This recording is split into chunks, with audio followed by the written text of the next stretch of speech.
Hello, Yamal Nickel here, and welcome back to a new video about Terastallization this time. First of all, I want to thank everyone for the huge support I got on my last video. I really didn't expect that, but I'm really happy it worked out this way, and I'm gonna try and improve myself from here on out. Anyway, let's get right onto the topic. This video will be about not what will be really matter for Terastallization. Instead of doing a ghost type teeter or doing a dragon type, a mono dragon, basically adaptability dragapult, I was thinking, why don't we have fun with the mechanic at first? So I'm gonna talk about some sets that will be more niche or will be a lot of fun basically. So the first Pokemon I want to talk about is my favorite Pokemon, Venomoth, a bug poison type that has the ability Tinted Lens, which allows it to basically level up its attacks. A resisted move will become neutral, and 4 times resisted will only be 1 times resisted. So far, its move pool was lacking enough that it will usually run into some kind of wall, or its lacking power would keep it down. But with the Terastallization, you can at least have it being neutral on every Pokemon in the game. And I suggest the types of Fire and Fairy. With these two types, you pretty much hit everything neutral, if not super effective. With the coverage of Bug and Fire or Bug and Fairy, it's pretty much a given. The only thing that would be a problem would be a Heatran, which I doubt will be in the game right now. I do believe it will come at some point with some DLC or something, but so far its worst problems would be Corviknight and Dragapult, so that's why I suggest these two typings, because with these coverage you either can hit a Corviknight super effective or a Dragapult super effective. Pretty much what you are more likely to run into or what you prefer. With a Fire type, it should be a 2-shot on Corviknight at +1, and with the Fairy type, it should be able to deal with Dragapult pretty good, but will need +2 for Corviknight. So you have to keep that in mind. A set that I would suggest would be to run a Sash or Life Orb, depending on if you want a free setup or more power, and then the Quiver-Dance, Bug Bust, the Terra Blast, and afterwards you can put on another coverage move, depends on what is available. Most likely Roost will be pretty good, especially if you run to a stall team with the poison type. Before Terastallization with Roost you can pretty much blank some of the defensive Pokemons. Coverage or Roost, doesn't really matter, both will be pretty good on this. The next Pokemon is something that I really like as well, and that is Beartic. Beartic is a Slush Rush sweeper, but some people overlook the fact that it has the other ability of Swift Swim. So I suggest making this Beartic a Rain Sweeper. With the Swift Swim ability and then the Tera-Type of Water, this will be pretty good. It has Liquidation and Aqua Jet, and double speed and rain will make it faster than Dragapult. So with the Ice Stab, it can deal with these easily. So it's basically it's an Ice Water type that gets double speed in rain, has a huge attack stat, as well as no downside from the Ice type. That's pretty good. Suggested sets that I would give would be, first of all, a Choice Band set. With a Choice Band, an Icicle Crash, Liquidation, Throat Chop, and Aqua Jet, it can deal with pretty much a lot of things, and Aqua Jet allows to even revenge kill some other mons that would either be faster even in rain or outside of rain getting a kill or two. Throat Chop is pretty much there to deal with Slowbro and Slowking, and the other two moves should pretty much deal with most things. Obviously you struggle a bit with bulky water types, but that's a given on a rain team. The other set that I would suggest is an SD Sweeper with Life Orb or Heavy Duty Boots. The same moves of Icicle Crash, Liquidation, and Throat Chop. You can deal with quite a lot of things. The only problem would be if it gets available Toxapex, but if we get a buff to its move pool in, for example, Earthquake, that would be pretty awesome, but I think this could really be an awesome Pokemon for a really cool rain team. So I'm definitely gonna test these sets out when the game is out. The same goes with Venomoth. I'm definitely gonna test these two Pokemon out at least. The next Pokemon I want to talk about is something that I really dislike. It's Stallmon in Umbreon. Umbreon is pretty annoying to deal. You either have to have a really strong fairy attacker in Lele or something, or a really good fighting type to pretty much deal with it. It has so huge defensive stats and it has a really annoying move pool, let's be real. But my suggestion for it is giving it the steel or poison type Tera-Type. Because Dark-type has the weaknesses of Fairy, Fighting and Bug. Poison resists all three of those and Steel 2 of them. And more importantly, both types are immune to Toxic. So this Pokemon has much better longevity and not having to fear the Toxic on the opposing team and not being forced to run something like Healbell, gaining a much more opened up move pool. And as I said, with its defensive stats, a Steel type of this caliber will be really annoying to deal with, and you really have to think about how you will get rid of it. And more importantly is as well the mind game. Like, for example, if you have it in Dark type, you can deal with Pokemon that you wouldn't be able to deal with if you're Steel type, and the same is vice versa.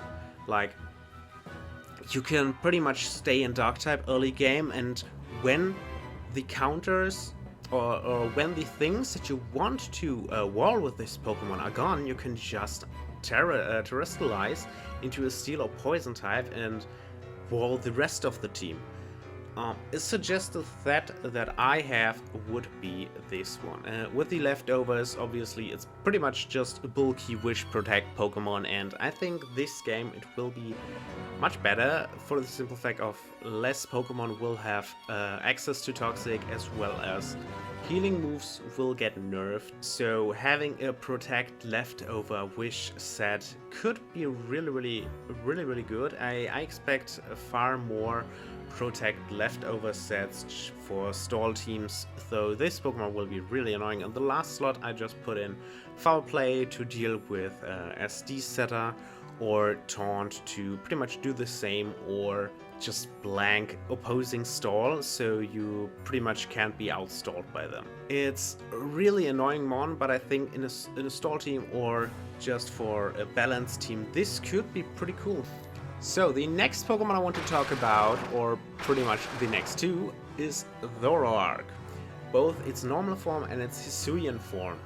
This Pokemon has the ability of Illusion, which allows it to disguise itself as one of your Pokemon. It always was a mind game with it, pretty much tricking your opponent into thinking this Pokemon is that other and hitting it with another type. So basically you disguise it as an Fighting or Poison type, for example, to bait the Psychic, and then, oh no, it's a Dark type, it's immune. But with the Terastallization, that mind game can get much worse, because you can just give it a Tera-Type that allows it to disguise itself as a different Pokemon. So basically, if you Terastallize it into a Grass type, you can put it behind a Fire type, bait the Water attack, and well, it's resisted and you still can hit back. That's basically the gist of what I'm thinking. The example I wrote here as well is the Steel type, and having 50-50s with Lele. If you put it as a Poison type, it gets much worse for the opponent. He basically has to think about it much more. Is this Zoroark, or is this the Pokemon that I'm seeing? And then is the other question, if he Terastallizes, into what could he Terastallize? And it gets much worse. And the thing that I expect how Illusion will work as well, if you switch out and then later come in, obviously your opponent won't be seeing, so I hope he won't be seeing that it is Terastallized. You can still abuse the ability much better than you could before. The set ideas that I have are pretty much standard, having a choice specs, maybe choice scarf, usually specs, but I wanted to put it in because if you want to run Scarf, why don't you run Scarf? So the move pool idea here is either run Dark Pulse or Extrasensory, depending on the version you use, Zoroark or Hisuian-Zoroark.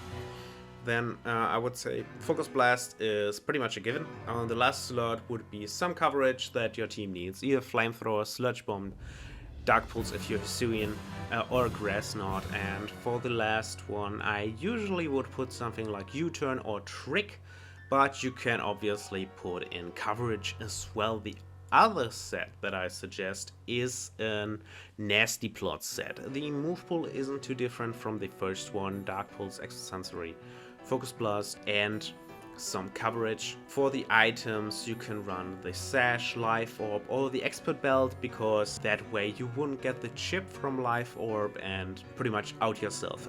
You can still trick your opponent maybe with an Expert Belt if you have other Pokemon with similar moves. And yeah, Sash is obviously to live in attack regardless, or if your opponent predicts right, and you can still have a plot up or get a hit off. The next thing I want to talk about is another ice type in Frosmoth. Frosmoth is an underwhelming Quiver Dance setter. In Gen 8 it really didn't have enough moves, it had no roost, it had pretty much nothing too great, and its weaknesses are just so bad. Like, it has a 4x rock, 4x fire weakness, which really sucks. So this time I suggest running the Tera-Type ground or electric. Ability Icy Scales, or Ice Scales, sorry. Ice Scales will help it being much more bulky on the special side, but for example a rock move would still do really huge damage. But the ground type will at least help a little bit with resisting this, but I would expect it doing still like 90%. A Stone Edge, for example, from a Garchomp would probably be like 50%, but most of the times you will just get chipped down anyway. So I was thinking far more about the coverage. So with the ground move you can still hit all the steel types except for Corviknight. If you run electric you hit Corviknight as well as bulky water types. Pretty much either one is fine, I think. Pretty much depends on your team. But yeah, the resistances, the coverage, keeping the upsides of the former typing without being 4x weak to rock and fire is pretty good. As well, electric and ground with the resistances to rock for ground and steel for electric can come in clutch on certain times. With another typing, the ability Ice Scales can actually be used with this Pokemon, which is really cool. So for a sweep set, I suggest just running Ice Beam, Bug Buzz, and then coverage and Terra Blast or Giga Drain if you want to. Depends if you want some recovery if you run Giga Drain. Usually I would run the Terra Blast. You can run Substitute as well. You can just put Terra Blast, for example, over Bug Buzz. Don't really need it too much. For certain Pokemon you do need it, for example for the Slowbros. And as for items, I would just run Life Orb, Heavy Duty Boots, Focus Sash, or Leftovers. Heavy Duty Boots are not too useful after you Terastallize, but before it will be pretty useful. The Sash is pretty much the same as for Venomoth and for Zoroark, and Life Orb just to have that extra power. And Leftovers are pretty useful if you run Substitute. So the last thing I want to talk about are Adaptability Pokemon. As I mentioned in the start of the video, that if you Terastallize the Pokemon into the type it already is, for example Dragapult into a Dragon type, it will pretty much gain an adaptability boost. With this, its stat becomes ×2. But we already have an ability. So yeah, the Tera-Type would be the same, and these are some suggested adaptability Pokemon: Crawdaunt, Porygon Z, and Dragalge. Crawdaunt's pretty much the best one of the bunch, but with its knockoff, it's pretty much a nuke as it already is. And what I'm suggesting here is that we don't know how the mechanic really interacts with adaptability so far, but I would think that at least it puts on top of the adaptability boost a 0.5 boost. So your stat pretty much becomes 2.5 at the very least. But as I said, the games aren't out yet, so we don't know how it works with adaptability.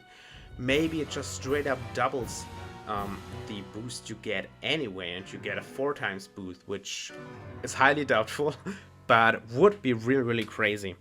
Or something else, like at least you can expect a 2.5 stab, maybe even higher.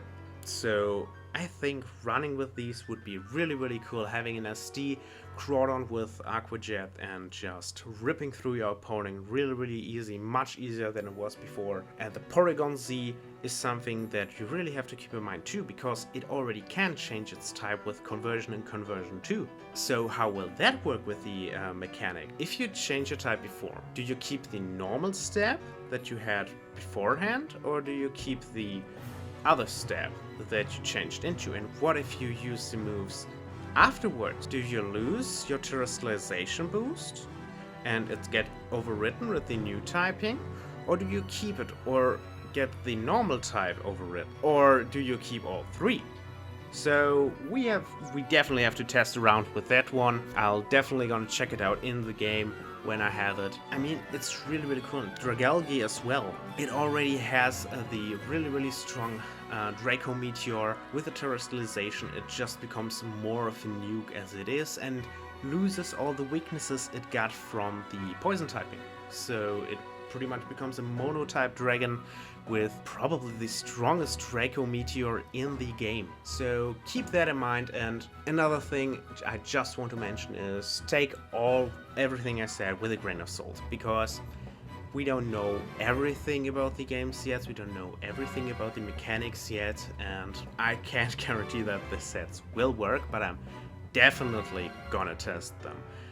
I really like the idea of the Terastallization, changing the typing and making lower tier mons far more useful and giving them a chance to really shine in OU, or really just completely catch your opponent off guard. So I'm really looking forward to especially things like the Beartic, the Venomoth, and the Adaptability Pokemon. I'm really looking forward to Zoroark as well. I mean, it's really cool. Giving Frosmoth finally some kind of coverage is a really cool thing, and I hope its move pool gets buffed as it is, but with the Terra Blast it can finally do something. The only thing I'm probably not gonna test is the Umbreon, just because I really dislike Stall, but yeah, anyway, I hope you had fun with the video, and I hope you like my ideas. If you want to, you can leave a comment and maybe put in your ideas, what you would like to terastallize when the games are finally out, or maybe just tell me how stupid my ideas are. Just do what you like, and have a nice day.